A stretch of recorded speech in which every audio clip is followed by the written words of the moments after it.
Това беше най-голямата ни грешка при конверсията.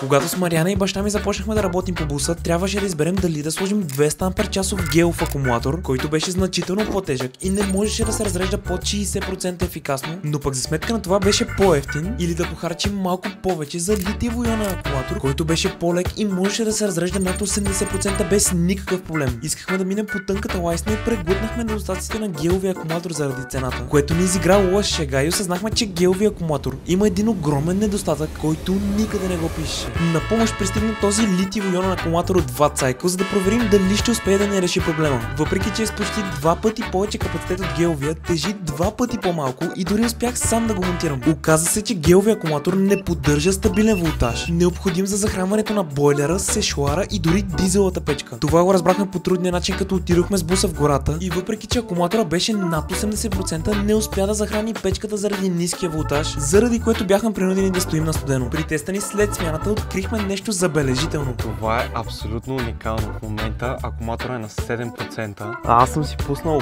бойлера и той изобщо не писка, не издава никакъв звук и си работи без проблем. Още по-интересно е, че за същата цена и капацитет на геловия акумулатор, до края на черния петък можете да си вземете литиево-ионен такъв от Watt Cycle. Вижте описанието за повече информация и код за отстъпка.